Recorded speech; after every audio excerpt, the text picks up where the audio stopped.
¿Cómo estás? Hola, buenos días. Muy bien. Me imagino contenta de asumir nuevamente como concejal. Sí, siempre es redoblar el compromiso, digamos, con lo local. Nosotros somos 3 concejales y concejalas, 2 que reingresamos, renovamos, como Romina Pires y yo, y uno nuevo que es Mariano Arzuaga, así que conformamos un bloque de 8, y bueno, listos para seguir trabajando en realidad, ¿no? Porque es una continuidad de lo que venimos haciendo desde que se conformó el bloque del Frente de Todos en el 2019. Sí, ¿cómo ves el panorama ahora de la composición que queda en el Consejo Deliberante local? Mira, nosotros ya veníamos trabajando en minoría y sabemos lo que es la firma automática que tiene el oficialismo en la ciudad. Eso por ahí lo profundizó, pero en la práctica no difiere mucho para nosotros. Ya tenían las firmas y el despacho de todos los expedientes, así que nosotros podíamos decir algo o no, que igual salía, y de la misma manera de acá a estos 2 años que siguen. De todas maneras, creo que sería importante para el oficialismo reconocer los aportes que nosotros podemos hacer, tomarlos, o eventualmente poder discutir y después que digan no, porque también eso es absolutamente válido. A nosotros, los vecinos y vecinas de Bahía, nos pusieron en el lugar de la oposición y eso lo tenemos claro, pero también tenemos claro que somos un espacio político que está gestionando nación y provincia y que podemos trabajar fuertemente para articular y bajar a la ciudad políticas públicas que sumarían mucho a una Bahía que no es la que nosotros claramente queremos. Esperan que no se convierta entonces el Consejo Deliberante en una secretaría. Claro, nosotros esperamos que no se profundice la escribanía, como le decimos nosotros. Ya se venían trayendo esas prácticas en los otros 2 periodos, donde fue presidente del Consejo Fernando Compagnoni. Esperamos ahora tal vez que, por lo menos así lo dijo la nueva presidenta, la concejala Huasi, que ella pretendía que sea un consejo en el cual se dialogue, se discuta. Luego podrán estar de acuerdo o no, o tomar o no nuestras propuestas, bueno, pero por lo menos que sea interesante un debate, y nos parece que tenemos bastante para decir, y bueno, tenemos experiencia, y tenemos la gestión en nación y provincia que puede sumar mucho. Una de las propuestas que tenían allí durante la campaña fue todo lo relativo al sistema sanitario. Vemos que todos los fines de semana, los viernes, los profesionales tanto del municipal y ahora también del PENA están haciendo distintos reclamos. ¿Crees que se han recogido algunos de estos comentarios, críticas que han hecho o aportes que han hecho durante la campaña? Porque, por ejemplo, ustedes habían mencionado crear una ciudad como Bahía Blanca, era raro que no tuviera una secretaría de producción. Se tomó eso con la asunción de César de Tomasi. ¿Crees que en el tema de salud no han tenido ese trabajo o por ahí no han escuchado sus propuestas? No, en el tema de salud fue bastante difícil el intercambio porque nosotros nos tocó gestionar la pandemia. Yo siempre digo que me parece que hay que contextualizar lo que estamos, el momento en el que estamos. Para esta fecha, exactamente hace un año, todavía no se había aplicado la primera vacuna en la ciudad. Y hoy ya tenemos vacuna libre para los mayores de 3 años, la primera y segunda dosis, y ya se están aplicando la tercera.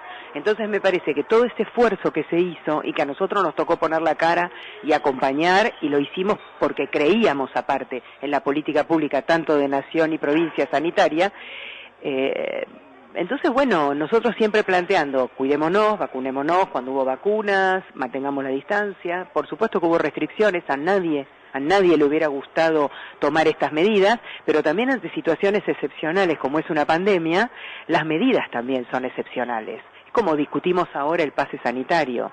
Digo, son medidas que no son la solución definitiva, pero sumándola con la vacuna, más con la responsabilidad individual, la presencia del Estado es muy, muy importante en términos de lo modélico. Entonces, la verdad que si un Estado municipal no se pone al frente de decir, a ver, vecinos, vecinas, nos tenemos que vacunar, tenemos que seguir cuidándonos con el barbijo, tenemos que tratar de asegurar la ventilación cruzada, tenemos que, no digo si exigir, pero sí pedir este pase en términos de concientizar que es muy importante vacunarnos para cuidar lo que hemos logrado. Nosotros estamos viendo lo que está pasando en Europa. Bueno, tratemos de no llegar a eso. Si bien Argentina tiene una cultura de vacunación que no tiene nada que ver con la idea absolutamente individualista que existe en otros países del mundo, bueno, todavía nos falta un poco. Entonces, me parece muy importante trabajar en esa línea. Desde ese punto que vos me preguntás, nosotros no vimos que les interesara tomar nuestras ideas, nuestros aportes. De hecho, por ejemplo, a mí, que fui la presidenta de la Comisión de Salud estos 4 años, que soy médica, que siempre ejercí mi profesión en la ciudad, algo tengo para decir, te puede gustar o no, pero algo puedo expresar. Nunca me invitaron a las reuniones de los miércoles, donde se juntaban los efectores de gestión privada, de la seguridad social, gestión pública, como representante del Consejo Deliberante y también poder hacer un aporte, ¿no?, a cómo gestionar la pandemia en la ciudad. Entonces, bueno, ojalá en este nuevo periodo esa idea tan restrictiva, tan de mirada del lado de ellos solos, pueda modificarse.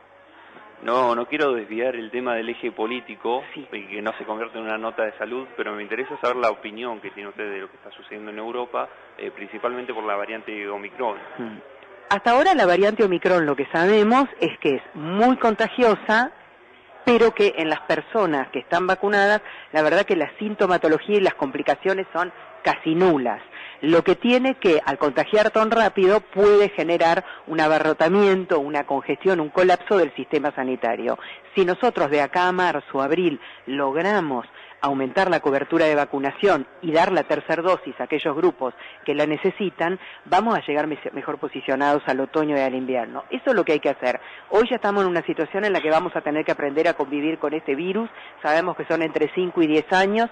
Lo peligroso de esto es que si no nos vacunamos, este virus sigue buscando un huésped, que en este caso somos los humanos, por ahora, donde poder modificar y tener una mutación. Bueno, esta Omicron aparentemente muta a mayor velocidad en el contagio, pero leve. Bueno, no sabemos si no puede mutar a ser grave alguna vez en algún otro grupo etario. Entonces eso es lo importante y lo que hay que transmitir. Y en eso yo creo que la responsabilidad no es solamente del sistema de salud, es muy importante la responsabilidad política y muy importante la responsabilidad de los medios, de no confundir, de no generar miedo y de no alentar a estos discursos antivacunas. Hablando de discursos anti, estuvimos hace poquito, fue la fiesta de la democracia. Consultarte si acá en Bahía, de hecho en la asunción de cargos y renovaciones en el Consejo Deliberante, no se ha hecho mención de lo que ha sido este año democrático en Bahía Blanca, con 3 hechos de violencia política muy puntuales. ¿A qué crees que se debieron? ¿Por qué crees que Bahía Blanca ahora parece que tiene un comando violento y demás? ¿Y cómo lo tomás esto de que se ha hecho? Porque bueno, se ha festejado la recuperación de la democracia del 83, pero yo creo que en Bahía Blanca no sé si era un año para festejar, al contrario, habría que pronunciarse y no se hizo, por lo menos el lunes no se realizó. ¿Qué visión tenés de lo que pasó y lo que estaría pasando con esto que parece que también está vinculado con esto de las llamadas telefónicas, a los atentados, a los amenaza de bomba a los bancos en el centro y demás, que uno pensaba que era alguien que quería hacer una broma, a ver cómo por su viveza se congestionaba una ciudad, y parece que viene por otro lado. Sí, a mí me preocupa porque esto empezó ya nosotros, cuando fue el atentado en la Cámpora, nosotros veníamos hablando de las pintadas antisemitas. Entonces me parece que todo hay que ir analizándolo en un mismo contexto. Lo que le ocurrió a la dirigente Olga Curipán, las pintadas en nuestro local, luego la amenaza con este artefacto, sumado a las amenazas a la municipalidad. Me parece que es un pronunciamiento colectivo. Nosotros pudimos hacer una sesión especial en ocasión del atentado al Ateneo Néstor Kirchner, pero luego por ahí sí es cierto que sentimos que pareciera como que a los grupos minoritarios, que tiene que ver con pueblos originarios o que tiene que ver también con las pintadas homofóbicas o cartelería homofóbica que apareció en La Plata, parece que quedara para que lo tiene que defender ese grupo.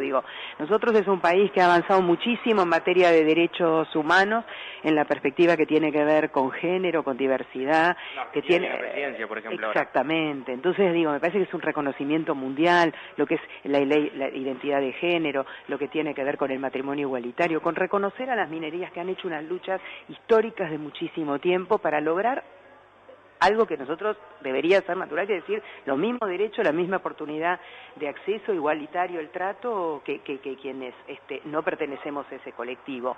Porque si no terminamos en esto de la norma, las mayorías, no se puede llevar puesto a nadie, tu país para todos y para todas. Yo hubiera querido en Bahía por ahí tal vez una expresión en esos pequeños discursos que se dan cuando se asume una presidencia como la del Consejo Deliberante. Esperaremos a ver a marzo cuando se inauguren las sesiones ordinarias qué es lo que nos dice el intendente. También es cierto que el arco político no todo se expresó, por ejemplo, en el último episodio que fue en un local nuestro, el de la Valle del 300, y eso es doloroso porque me parece que no podemos partidizar esas cosas. La democracia, digamos, nos envuelve y nos abraza a todos, y la verdad que padecemos todas estas situaciones, no importa que le toque, al más alto, al más bajo, al más gordo, al más flaco, rubio, morocho, digamos, tiene que ver con poder tener una vida dentro de esa perspectiva, ¿no? ¿Qué análisis podés hacer del plano político nacional de este año? Este año, a ver, a ningún gobierno le gusta asumir con todas las expectativas que teníamos nosotros en nación y provincia, luego del voto, digamos, que habían depositado los argentinos y las argentinas y las bonaerenses en general confiando en nosotros, y en 60, 90 días que teníamos pensado un país, una provincia, la pandemia. Me parece que el primer año la pandemia se gestionó con los recursos y con la información que teníamos. Yo creo que fue de bueno para arriba. Hubo acompañamiento a los comercios, hubo acompañamiento a las pymes, hubo acompañamiento a monotributistas, digamos, se trató de, con cero recursos, hoy estamos viendo lo que nos está pasando en Argentina por el brutal endeudamiento en el que nos metió Macri y la banda, porque son una banda, estuvieron en el 2001 y están hoy, y ahora nos vienen a dar clase de cómo tenemos que salir. Bueno, ese salir, que lo dicen tan livianamente, tiene que ver con costo a cargo de menos salud, menos educación, menos posibilidad de acceso a las cuestiones mínimas, a la vivienda, a lo mínimo. Bueno, nosotros lo que queremos es otra cosa y por eso nos está costando. Y la verdad que uno piensa que en un momento tan brutal como es una pandemia, hubiera habido algunos acuerdos mínimos, ¿no?, para poder avanzar. Bueno, no los hubo. Ya sabemos que en esto estamos solos, sí, lo tenemos claro, pero bueno, 2021, con la vacuna, nos ha permitido poder avanzar en volver a tener la vida tal vez que estábamos deseando. Y los indicadores macroeconómicos están, bueno, pero eso también se tiene que sentir en el bolsillo de los argentinos y las argentinas. Y yo creo que ese también es el mensaje que nos dieron en estas elecciones. Y lo tenemos que procesar y lo tenemos que digerir, aunque no nos guste mucho. Nos han dicho claramente, bueno, tal vez hay que arreglar con el fondo, pero bueno, ¿a costa de qué? Bueno, que se queden tranquilos, que nosotros va a ser con las personas adentro, va a ser como lo hizo Néstor en su momento con Cristina. Bueno, eso es lo que nosotros pensamos, pero por supuesto que es un momento crítico, duro. Y ayer leía a unos empresarios que habían hecho una solicitada, y eran empresarios, qué sé yo, de Cabrales, de Toyota, no habituales, por lo menos cercanos a nosotros, pero que decían a ver si se podía hacer acuerdos políticos, porque la verdad que esto, no se puede apostar al caos, porque el caos trae mucho dolor, mucho sufrimiento, mucha muerte, mucha exclusión. Esto ya lo pasamos en el 2001, no tenemos por qué volver a pasarlo, tenemos que haber tenido un aprendizaje. Bueno, pero estos personajes que hoy están hablando y fogoneando y apostando al caos, son los mismos que estaban en el 2001, que nos llevaron a la catástrofe, y después ellos se van, porque los dólares ellos los tienen para poder ir a vivir a otro lado, ¿eh? Los que nos quedamos acá poniendo el cuerpo somos siempre lo mismo. Y ahí consultarte qué visión tenés, porque hay una fuerte interna en que si mirar primero, acordar al FMI o hacer llegar la economía, la microeconomía al bolsillo o a la heladera con el famoso asado y demás. Cuando uno ve los estadísticos y refleja lo que uno puede comprar con un salario mínimo y la cantidad de kilos de carne de asado, te das cuenta y ahí decís, acá tenés la elección. Por supuesto, y nosotros de hecho en la campaña y también en nuestras recorridas habituales es un reclamo puntual. No nos hablan solamente de la calle de tierra, por más que nosotros seamos concejales y concejalas, nos hablan porque saben que somos los interlocutores del Frente de Todos en provincia y en nación. La realidad es que yo comparto la idea que tuvo Néstor en su momento cuando le dijo vamos a arreglar pero con la gente adentro. Entonces creo que si se puede conseguir una postergación en el pago de estos billones, porque estamos hablando de millones y millones que digamos ni lo dimensionamos, si podemos llegar a ese arreglo, bueno, nos vamos a tener un tiempo en el cual decir, bueno, fortalezcamos aquí adentro, hoy y ahora, y que la gente coma, tenga salud, tenga educación, se pueda abrigar en invierno y se pueda refrescar en el verano, movamos el turismo. Si no, eso no sé, es imposible, pero bueno, evidentemente hay una dureza también porque también el Fondo Monetario tiene sus propios intereses, ¿no es cierto? ¿Cómo se puede pensar que le hayan dado el dinero como se lo dieron libremente a Macri? ¿Y cómo se puede pensar que se haya podido fugar con esa libertad? Si nosotros analizamos los números del FMI, Argentina tiene el 61% de los fondos endeudados que otorgó el FMI. Digo, es una locura, ¿no? Hay una corresponsabilidad ahí. A Argentina le correspondía como máximo por su cuota de participación unos 30.000, 32.000 millones de dólares, y eran 55.000 que el gobierno todavía le queda, que yo creo ahí se equivocaron en un gesto político y dijeron no me des los últimos 10.000 millones como una voluntad de pago, pero a casi un 80% más de lo que le correspondía a la Argentina, que es lo que se está hablando del sobrecargo. Exacto. Es uno de los temas que se están dialogando allí. Difícil, pero bueno, hay que plantearla la discusión. 900 millones de dólares por año. Claro, o sea, se está discutiendo, pero bueno. Y ya respecto a lo que tiene que ver el Frente de Todos aquí en Bahía Blanca, tiene cómo se tratan y demás, están unificados, pero a nivel nacional, por ejemplo, uno ve que la cámpora, los sectores populares no tienen la relación con la CGT, se discuten por quién copa la Plaza de Mayo, quién se ve la bandera, quién no, si una plaza la llena tal o la llena el otro, este acto es de un sector o del otro.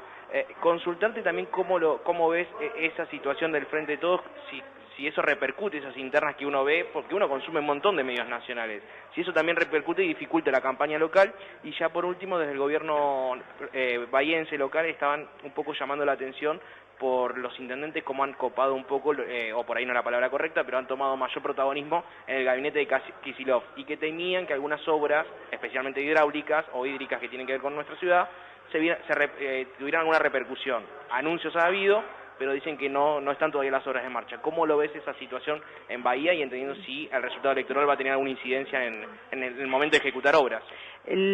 Todo lo que tiene que ver con estas disputas que vos hablás nacionales, claramente a nosotros la campaña se nacionalizó. Si la campaña no se hubiera nacionalizado, yo no digo que hubiera sido absolutamente diferente, pero sí podríamos haber discutido algunas cosas locales que me parecían importantes.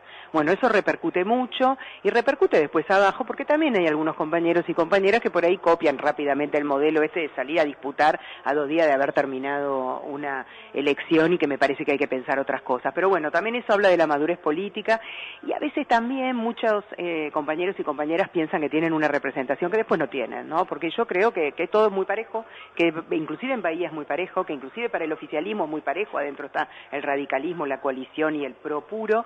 Entonces me parece que todos tendríamos que ser un poco más humildes y mirar la situación crítica con mayor amplitud, con mayor cabeza, hacer algunos acuerdos y después, bueno, disputemos políticamente hacia adentro nosotros con alguna interna en el 23 y bueno, y con Cambiemos, enfrentándonos por la intendencia. Y con respecto al tema de las obras, la verdad que como nunca Bahía estuvo en la agenda de nación y provincia, incluso en la pandemia. No incluso, en la pandemia, cosa que no ocurrió con María Eugenia Vidal, o sea que yo lo veo ahora absolutamente preocupado al intendente Héctor Gay por si viene o no alguna obra. La verdad que es un cínico, porque realmente él asumió en marzo, me acuerdo, del 2016, dijo, en Bahía se acabaron en 4 años los problemas con el agua, y si no era por el gobierno provincial de Axel Kicillof, las obras no se encaminaban. Sí, es cierto que hay una demora en la adjudicación de las 2 licitaciones grandes, pero esto se va a hacer. Y aparte porque nosotros tenemos en claro que cuando apostamos a Bahía y cuando decimos que queremos otra Bahía sin agua, no es solamente el agua de vecinos y vecinas, tiene que ver con el desarrollo productivo de la ciudad. Sin agua no tenés construcción, no tenés posibilidad de inversión. Entonces, a ver, le cabe ahora al intendente reclamar las obras del agua, que lo haga, pero yo le aviso que empezó el 7º año de su mandato. 6 años no dijo nada. Cisela,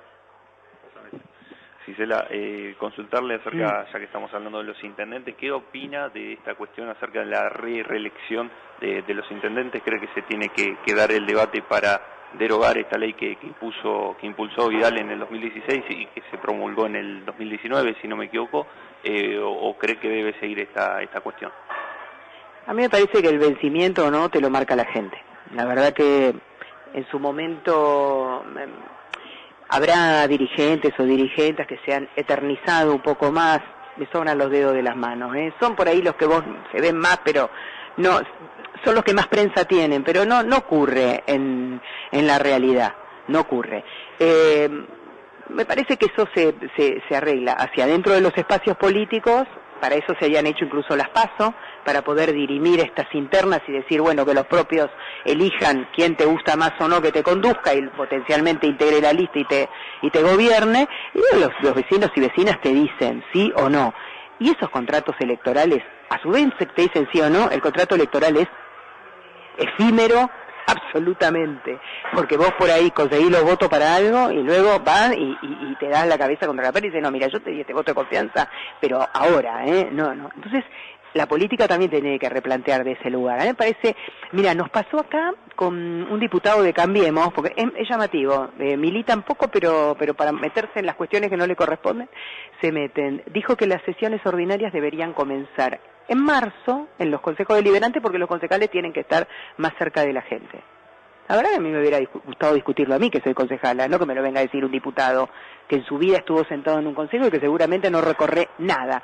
Entonces digo, bueno, viste, esas cosas hay que terminar, porque me parece que es mucho biribiri, mucho discurso para afuera, yendo en la línea del discurso de la antipolítica, que a mí eso me parece una línea muy peligrosa, y yo creo que, ya te digo, que el voto de la gente es que te dice sí o no. Y nosotros lo vimos ahora, nosotros habíamos gestionado la pandemia, nos pareció de una manera decente, tomando decisiones que por ahí no nos gustaron, pero trayendo las vacunas o algo, y bueno, nos dijeron sí, todo esto está bien, pero queremos más. Bueno, está bien, nosotros somos los que tenemos que leer, la obligación es nuestra, ¿viste? Pero eso de decir, podés ir un periodo más, uno menos, no me preocupa. Gisela, ya una última por lo menos de mi parte y creo que ya no estaría corriendo el informativo.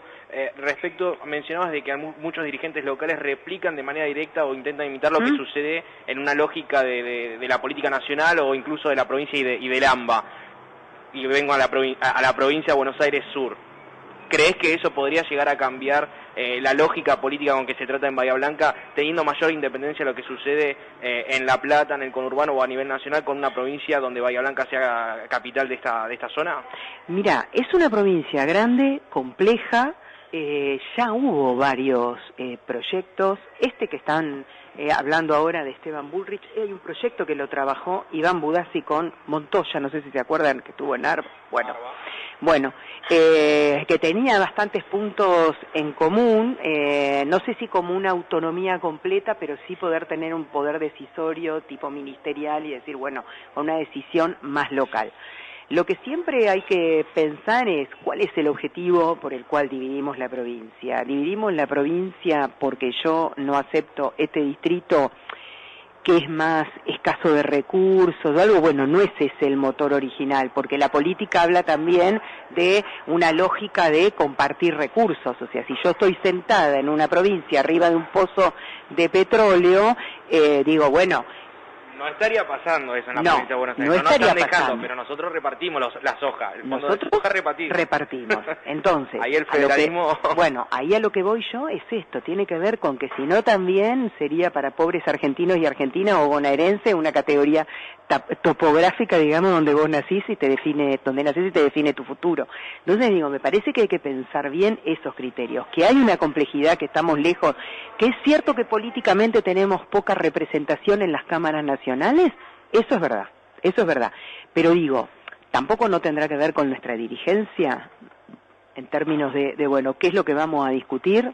Porque también sabemos que hay dirigencia que va y discute y cuando arregló, desde la pyme, dice, bueno, listo, ya está, yo arreglé, pero digo, tienen esa grandeza de pensar en la región. Nosotros no hemos tenido representación en el Senado, salvo Jaime Linares, y en Nación estuvo Virginia y Gustavo Bevilacqua, de diputados, y no me acuerdo, porque después te dicen nombres, bueno, sí, nació, le pusieron el chupete y salió de la ciudad, ¿qué tiene que ver eso?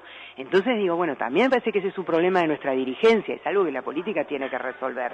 Y es cierto que también hay dirigentes del conurbano que hoy te plantean que nosotros tenemos que aportar más ¿a dónde? Porque digo, yo a veces siento, y en esto algunos compañeros míos del espacio me van a querer matar, que por ahí a veces a los concejales y a las concejalas nos reclaman cosas que son de gestión de quienes son hoy legisladores provinciales. Sí. Digo, bueno, pará, está bien, yo tengo claro el tema del agua, pero digo, ¿soy yo exclusivamente que tengo que hablar del agua o hay una responsabilidad de legislación provincial? Bueno, me parece que cada uno y una tiene que tomar su responsabilidad, porque si no es una joda, ¿viste? Cisela, te agradecemos que te hayas acercado aquí para conversar unos minutos con nosotros y también te agradecemos por la predisposición demostrada con Elo3 y Miradas durante todo este 2021. Desde enero, la primera semana que iniciamos, fuiste la primera que no, sí señora, y la REA también y Quiroga, así que te enojaste vos. El trío Unidad Ciudadana, ¿no? Siempre de buena predisposición, sin preguntar tanto, ni historial ni nada, pues ni teníamos, así que te agradeceremos siempre esa gentileza y esa buena predisposición. No, gracias por llamar siempre también. Un abrazo y buen año el que sigue. Igualmente, gracias. 10 horas en la ciudad de Bahía Blanca, nosotros vamos rápidamente al